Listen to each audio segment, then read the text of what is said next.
आउज़ुबिल्लाहि मिनश्शैतानिर्रजीम बिस्मिल्लाहिर्रहमानिर्रहीम। शुरू अल्लाह के नाम से जो बड़ा मेहरबान निहायत रहम करने वाला है। अस्सलामु अलैकुम, मेरा नाम मोमिना मेहरबान है और आप मेरा यूट्यूब चैनल पीरे कामिल देख रहे हैं। आज की वीडियो कुरान पाक की एक आयत सुम्मुम बुकमुन उम्युन फ़हुम ला यरजिऊन के हवाले से है। ये दुश्मन का वजीफ़ा है। इंशाअल्लाह ताला आप ये अमल करेंगे तो आपका जो भी दुश्मन हो, जो ज़ाहिरी हो, बातिनी हो, जिसको आप जानते हैं, जिसको आप नहीं जानते हैं, इंशाअल्लाह ताला उसके हवाले से भी ये बड़ा कारआमद वज़ीफ़ा है। वीडियो को एंड तक देखिएगा और वज़ीफ़ा की इजाज़त तलब करने के लिए कमेंट में अपना नाम लिख दीजिएगा या अल्लाह के नामों में से एक नाम लाज़मी लिख दीजिएगा। इंशाअल्लाह फ़ौरन से आपको वज़ीफ़ा की इजाज़त हो जाएगी। आप जानते हैं कि इंसान अपने रोज़मर्रा की जो ज़िंदगी है, उसमें कभी किसी वजह से परेशान होता है। कभी औलाद नहीं है, तो कभी आपके कारोबारी मामलात अच्छे नहीं हैं, कभी आपकी घरेलू मामलात अच्छे नहीं हैं, कभी आप रिस्क के हवाले से तंगी का शिकार हैं, तो कभी किसी भी वजह से आप मुश्किलात का शिकार रहते ही हैं। ये बात ज़रूर जान लीजिए कि अल्लाह करीम जो हैं, वो आपको किसी एक मसले में घिराकर आपको अपने करीब करना चाहते हैं। मैं समझती हूँ कि अगर अल्लाह करीम ने इंसान के लिए मसाइल रखे ही ना होते, तो शायद कोई अल्लाह को सजदा भी ना करता। आपके पास ज़रा-सा माल आ जाता है, ज़रा-सी पावर आ जाती है, ज़रा-सा इक़्तिदार आ जाता है, तो आप खुद को खुदा समझने लगते हैं। तो यहीं पर अल्लाह करीम जो है वो चाहते हैं कि आपको समझ में आए कि आप खुद मुख्तार नहीं हैं। एक ताकत है, एक पावर है, जो आपसे ऊपर है, जो आपको देख रही है, जिसने आपको किसी मकसद के लिए इस दुनिया में भेजा है। जब हम अपने उस मकसद से पीछे हटना शुरू होते हैं या मकसद को भूल जाते हैं, तब हमें अल्लाह करीम याद दिलाते हैं कि मैं खुदा हूँ, मेरे आगे झुको और मेरी इबादत करो। ऐसे ही बहुत से लोग जब किसी को भी खुशहाल देखते हैं या किसी को भी सही देखते हैं, तो उनके अंदर एक हसद का एलिमेंट है जो शुरू से इब्लीस के अंदर भी था। इब्लीस को जब पता चला कि अल्लाह ताला ने दुनिया में खलीफा बनाने का इरादा किया है और फरिश्तों ने भी ये सुना, तो इसको लगा कि शायद अल्लाह करीम मुझे दुनिया में खलीफा बना देंगे। तो जब अल्लाह करीम ने आदम अलैहिस्सलाम को खलीफा बनाया, तो इसके अंदर हसद जो है वो पैदा हुआ। फिर इसने ये फैसला किया कि ये जन्नत से निकलवा के ही रहेगा इनको। फिर यही वो एलिमेंट दुनिया में भी कई लोगों में पाया जाता है, जब वो किसी को खुद से जो है वो ये समझते हैं कि इसका हकदार तो मैं था इस चीज़ का और ये इसका हकदार बन के बैठ गया है, तो उसके अंदर हसद आ जाता है।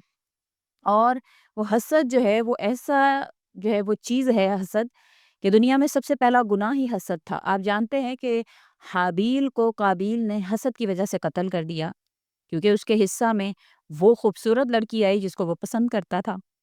आप जानते हैं कि हाबील और काबील का किस्सा भी आपने सुना होगा कि हज़रत आदम अलैहिस्सलाम को अल्लाह करीम जो है वो एक वक़्त में 2 जोड़े अता फ़रमाता, एक लड़की और एक लड़का। और जो एक वक़्त में पैदा हुए होते, वो दोनों बहन-भाई शुमार होते और जो दूसरी वक़्त में पैदा हुए होते, उनकी आपस में जब रिश्ता हो जाता था।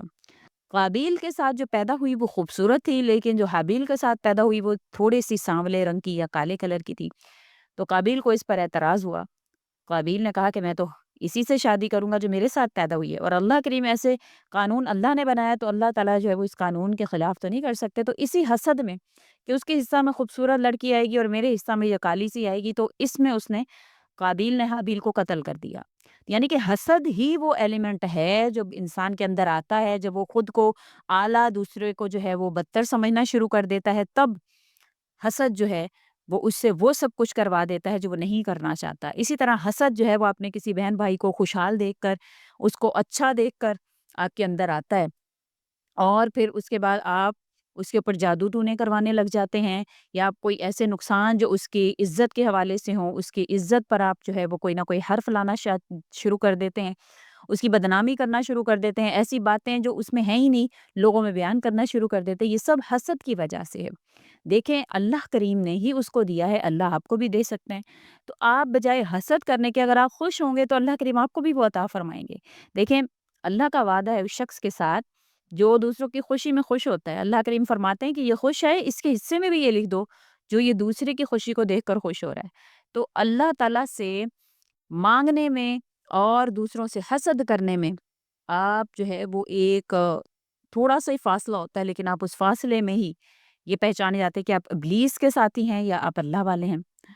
تو اپنے اس اگر آپ کسی بھی ایسے دشمن کا شکار ہو گئے ہیں جس نے حسد میں آ کر یا جس نے کسی ایسی وجہ سے آپ کی عزت پر حرف جو ہے وہ ڈالا ہے، بہت سی ایسی میری بہنیں ہیں جو پریشان ہیں، جن کے سسرال والے اچھے نہیں ہیں، اور وہ سسرال والوں کی جو ہے وہ ایسی تنگ نظروں سے، یہ ایسے ایسے الزامات سے پریشان ہیں، یا کوئی ایسی میری بہنیں ہیں جو ہیں تو اللہ کریم نے ان کو عزت دار بنایا، لیکن کچھ ایسے لوگوں نے ان پر ان کی عزت پر جو ہے وہ کوئی ایسے الفاظ کہہ دی ہیں، تو وہ تمام تر ایسے ظلم کا شکار لوگ جو چاہتے ہیں کہ جو ہے نا اللہ کریم ان کے لیے حق کا فیصلہ فرمائے، تو وہ یہ وظیفہ کر سکتے ہیں۔ تو آپ نے کرنا کیا ہے، دیکھیں سب سے پہلے تو جو ہمارا ابدی دشمن ہے، جو ہمارا ازلی دشمن ہے، وہ شیطان ہے۔ سب سے پہلے تو شیطان سے اللہ تعالیٰ کی پناہ مانگنی ہے، تو وظیفہ کو آپ نے سٹارٹ کرنا ہے اعوذ باللہ من الشیطان الرجیم سے، اور بسم اللہ الرحمن الرحیم پڑھ کر آپ نے درود شریف پڑھنا ہے۔ درود شریف آپ نے تعداد میں پڑھنا ہے، 1، 3، 7، 5، 9، 11، جس بھی اعداد میں آپ پڑھنا چاہیں آپ پڑھ سکتے ہیں۔ پھر اس کے بعد آپ کو اندازہ تو ہوتا ہی ہے کہ ہمارا فلاں دشمن ہے، فلاں جو ہے وہ میرے بارے میں باتیں کر رہا ہے، یا فلاں کی وجہ سے جو ہے وہ میری زندگی مشکل ہے، اس کو ذہن میں رکھنا ہے۔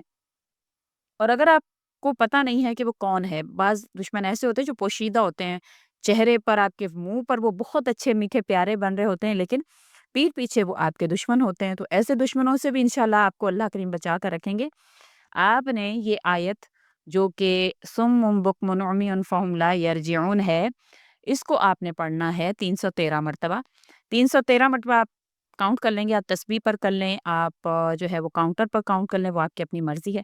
آپ نے اس پر 313 مرتبہ پڑھنا ہے۔ پھر اسی طرح سے جس پیٹرن میں آپ نے جو ہے وہ درود شریف پڑھا تھا، یعنی جس طرح سے آپ نے پڑھا تھا 3 دفعہ پڑھا تھا، تو 3 دفعہ ہی اس کے بعد پڑھیں گے، اور دوبارہ سے آپ بسم اللہ الرحمن الرحیم اعوذ باللہ من الشیطان الرجیم، یعنی جس طرح سے سٹارٹ کیا تھا اسی طرح سے آپ بیک جائیں گے، یعنی اعوذ باللہ من الشیطان الرجیم، بسم اللہ الرحمن الرحیم، درود شریف، پھر صم بکم عمی فہم لا یرجعون، پھر اس کے بعد پھر درود شریف، پھر بسم اللہ الرحمن الرحیم، پھر اعوذ باللہ من الشیطان الرجیم۔ یہ آپ کا پورا وظیفہ ہو گیا ہے۔ اس کو آپ نے کسی بھی وقت میں کر لینا ہے، کوئی ایک وقت اس کا مقرر نہیں ہے، کوئی بھی وقت آپ کو جو موضوع لگے کہ آپ کو کوئی تنگ نہیں کرے گا یا آپ کو کوئی جو ہے وہ ڈسٹرب نہیں کرے گا، تو یہ آپ نے ایک ہی نشست میں بیٹھ کر کرنا ہے، یعنی کہ ایسا نہیں ہے کہ آپ چلتے پھرتے کر رہے ہیں، ایسا نہیں ہونا چاہیے۔ آپ نے ایک ہی نشست میں، جب آپ کو کوئی تنگ نہیں کرے، کوئی پریشان نہیں کرے، پھر آپ نے دشمن کو تصور میں لا کر اس پر پھونک دینا ہے، پھر دیکھیں کس طرح سے آپ کا دشمن جو ہے اس کو خود کی پڑ جانی ہے، وہ گونگا بہرا اندھا، مطلب آپ کے معاملے میں اس کو اللہ کریم جو ہے وہ گونگا بہرا اندھا کر دیں گے، اور وہ اللہ تعالیٰ اس کو ایسی جو ہے وہ ڈال دیں گے کہ وہ آپ سے اس کا دھیان ہٹ جائے گا۔ تو جو بھی آپ کا دشمن ہے، چاہے وہ جو ہے وہ کسی بھی وجہ سے آپ کا دشمن بن گیا ہوا ہے، تو انشاءاللہ اللہ تعالیٰ آپ کو اس سے نجات عطا فرما دیں گے۔ بہت ہی پاورفل وظیفہ ہے، تو ناحق مت کیجیے گا۔ ہمیشہ میری کوشش ہوتی ہے کہ آپ کے ساتھ قرآن کے اعمال ذکر کروں۔ دیکھیں ہم جو ہے وہ شرک کی طرف جاتے ہیں، ہم لوگوں اپنے جیسے لوگوں کے پاس جا کر ان سے جو ہے وہ ایسے تعویذ گنڈے وغیرہ کروانا شروع کرتے ہیں، پھر اس کا اثر جو ہے وہ ہم پر خود پر ہونا شروع ہو جاتا ہے، کیونکہ جب ہم کسی پر ناحق کرواتے ہیں، وہ حقدار ہی نہیں تھا، یعنی آپ نہیں جانتے، ہو سکتا ہے وہ آپ کا دشمن ہو ہی نہ، آپ کو لگ رہا ہو، لیکن آپ جب اس پر تعویذ گنڈے وغیرہ کرواتے ہیں، پھر وہ واپس آپ پر پلٹ کر آنا شروع ہو جاتا ہے، پھر آپ پریشان ہوتے ہیں، آپ کہتے ہیں ہم نے تو کسی کا برا نہیں کیا، تو آپ کو یہ نہیں پتا ہوتا کہ برا نہیں کیا، لیکن تعویذ کروائے تھے وہ آپ کے الٹے پڑ رہے ہیں۔ تو اس سے بچا کریں، لوگوں کے پاس جا کر تعویذ گنڈے کروانے سے بچا کریں، کوشش کیا کریں قرآن سے اپنی جو مسائل ہیں ان کا حل ڈھونڈیں، قرآن سے جو ہے وہ اپنے مسائل کو حل کروائیں۔ امید کرتی ہوں آپ کو میری ویڈیو اچھی لگی ہوگی، اچھی لگی ہے تو لائک کریں، شیئر کریں، اور میرے چینل کو سبسکرائب بھی ضرور کر دیں۔ اسی کے ساتھ اجازت چاہوں گی، وآخر الدعوانا ان الحمد للہ رب العالمین۔ اللہ حافظ۔